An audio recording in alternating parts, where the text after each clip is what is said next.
एक तरफ जहां मखसूस नशिस्तों के फैसले के बाद हुकूमत और सुप्रीम कोर्ट आमने सामने है, तो वहीं सुप्रीम कोर्ट के अंदर भी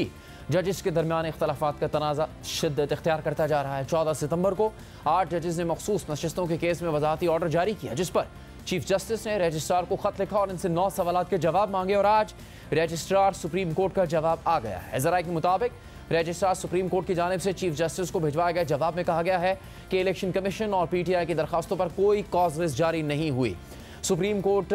के किसी कमरा अदालत में इन दरखास्तों पर समाअत नहीं हुई। जजेस के किसी चैम्बर में इन दरखास्तों पर बैठने के बारे में मालूमात नहीं है, जबकि वेबसाइट पर अपलोड होने से पहले फाइल रजिस्ट्रार ऑफिस को नहीं भिजवाई गई। वजाहती हुक्म सीनियर जज के स्टाफ ऑफिसर के कहने पर वेबसाइट पर अपलोड हुआ। इससे पहले चीफ जस्टिस कादी फायद ईसा ने रजिस्ट्रार सुप्रीम कोर्ट से 9 सवाल पूछे थे। चीफ जस्टिस ने पूछा कि इलेक्शन कमीशन और तहरीक इंसाफ ने वजाहत की दरखास्त कब दायर की, ये दरखास्तें प्रैक्टिस एंड प्रोसीजर कमेटी में क्यों नहीं भेजी गई,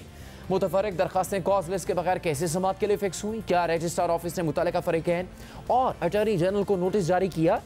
किस कमरा अदालत या चैम्बर में दरखास्तों को सुना गया। चीफ जस्टिस ने रजिस्ट्रार से पूछा कि दरखास्तों पर फैसला सुनाने के लिए कॉज लिस्ट क्यों जारी नहीं की गई, ऑर्डर को सुनाने के लिए कमरा अदालत में फिक्स क्यों ना किया गया, ओरिजिनल फाइल और ऑर्डर सुप्रीम कोर्ट रजिस्ट्रार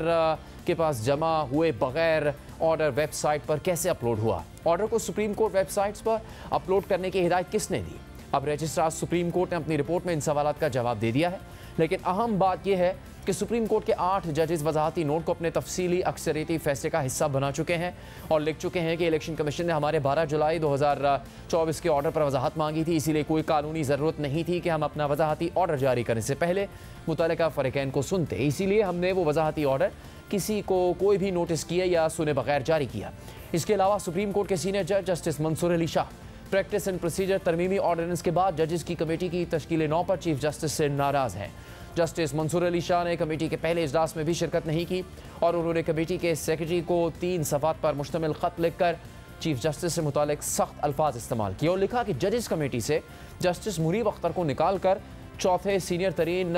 जज को शामिल किया गया और ये वजह नहीं बताई गई कि जस्टिस मुनीब अख्तर को क्यों निकाला गया और अगले सीनियर तरीन जज को क्यों नज़रअंदाज किया गया। चीफ जस्टिस कादी फायद ईसा के इस इक़दाम के लिए जस्टिस मंसूर अली शाह ने वन मैन शो और चेरी पिकिंग के अल्फाज इस्तेमाल किए हैं। सुप्रीम कोर्ट में आखिर हो क्या रहा है, इसी पर बात करेंगे नुमाइंदा खुसूसी जियो न्यूज़ अब्दुल कयूम सिद्दीकी से। कयूम सिद्दीकी, बहुत से वाक़यात हुए हैं सुप्रीम कोर्ट ने हालिया दिनों में, तो क्या चल रहा है सुप्रीम कोर्ट के अंदर, कोई इसकी वाज़ेह वजूहात सामने आ रही हैं? क्योंकि कुछ अर्सा पहले इस तरह की तफरीक नहीं थी, ख़ास तौर पर 2 जजेस में, चीफ जस्टिस साहब और जस्टिस मंसूर अली शाह में। तो इस वक्त क्या सूरत हाल है और ख़ास तौर पर अब जो रजिस्ट्रार का जवाब आया उसमें भी बहुत सी ऐसी बातें सामने आई जिससे पता लगता है कि काफ़ी ज़्यादा इस वक्त तनाव का माहौल है सुप्रीम कोर्ट के अंदर।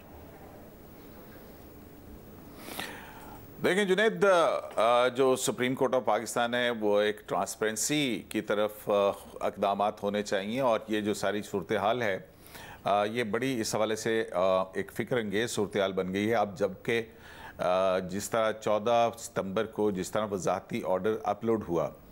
अब ये देखिए कि उसके बाद जब डिप्टी रजिस्ट्रार का नोट आया और फिर चीफ जस्टिस पाकिस्तान ने 9 सवालात पूछे और उनमें जो रजिस्ट्रार का आज जवाब आया है, उस जो हमारे ज़राए के मुताबिक उस जवाब के अंदर ये कहा गया कि ना तो कोई नोटिस इशू हुआ, ना कोई कॉज लिस्ट जारी हुई और ना ही ये किसी चैम्बर के अंदर इन जजी साहबान ने समाअत की और फिर जो अपलोड हुई वेबसाइट के ऊपर वो जजमेंट जो थी और ओरिजिनल जजमेंट जमा करवाए बगैर, तो इससे जो है वो ट्रांसपेरेंसी का सवाल एक बहुत बड़ा उठता है कि कैसे सुप्रीम कोर्ट ऑफ पाकिस्तान के जो मामलात हैं वो चलाए जा रहे हैं। अब इसमें इस इंक्वायरी के अंदर जो बात सामने आई है वो ऑनरेबल जज, द सीनियर मोस्ट जज जो हैं, उनका स्टाफ जो है वो उसके कहने के ऊपर अपलोड हुआ है। अब गो के ये इसकी वजाहत उन्होंने 8 जज साहिबान ने, जो फिर लेटर ऑन मंडे को जो हुक्म आया, डिटेल रीजनिंग आई, उसके अंदर उन्होंने ये दी है कि हमें इस हवाले से कोई नोटिस जारी करने की ज़रूरत नहीं थी अपना वजाहती हुक्म जारी करने के। बिल्कुल ये बात ठीक है कि नहीं होगी, लेकिन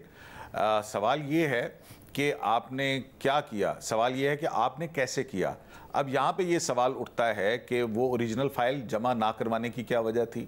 इन 8 जज साहिबान ने कैसे, कब और कहाँ मुशावरत की, क्या समरी सर्कुलेट की गई थी, अगर नहीं की गई थी तो ओरिजिनल फाइल क्यों जमा नहीं करवाई गई थी, क्यों सीनियर मोस्ट जज जो हैं उनको इस बात के ऊपर ये था कि ये फ़ौरन अपलोड हो जाए, ओरिजिनल फाइल जमा ना करवाई जाए। तो इसमें जो सुप्रीम कोर्ट ऑफ पाकिस्तान की जो वर्किंग है उसके अंदर शफाफियत के हवाले से सवालात उठ रहे हैं। और दूसरी जानिब जो आपने बात की है कि ये जो तनाव की सी सूरत हाल है ऑनरेबल चीफ जस्टिस काजी फैज़ ईसा और जस्टिस शाह के दरमियान में, तो इसका एक बहुत बड़ा बैकग्राउंड है। हमने ये भी देखा कि आपको याद होगा कि नैब तरमीम का जो केस था जिसमें इमरान खान साहब की पेटिशन थी उसको समाअत की थी, लेकिन उसमें जो पहला 3 रुकनी बेंच था जिसमें 2-1 से इन तरामीम को कलअदम करार दिया गया था, उसमें जस्टिस मंसूर अली शाह भी मौजूद थे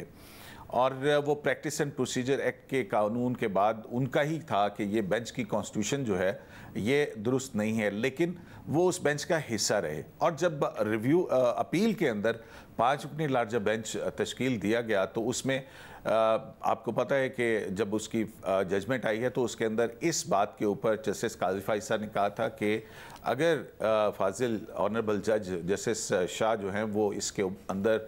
इस नुक के बाद ना बैठते तो ये फैसला ही ना होता और ये जजमेंट ही ना आ सकती। तो ये भी एक मामला है। फिर दूसरा जो मामला है 18 जुलाई को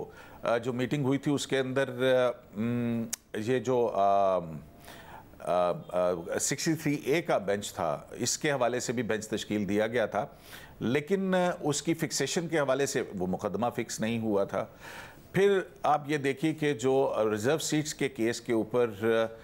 जैसे कि प्रैक्टिस एंड प्रोसीजर एक्ट जो है वो उसके कानून के मुताबिक रिव्यू 14 दिन के अंदर एक मरतबा लगना लाजिम है, लेकिन वहाँ पर इन दोनों जज साहिबान जो हैं उन्होंने कहा कि छुट्टियाँ हो गई हैं और रूल्स को फौकियत दी, जो कि जजेस कमेटी के हमारे सामने मौजूद भी हैं, जो मीटिंग मिनट्स हैं, कि उसमें रूल्स छुट्टियों को और डिटेल जजमेंट की बुनियाद के ऊपर कहा कि इस मुकदमे को फिक्स ना किया जाए। तो ये वो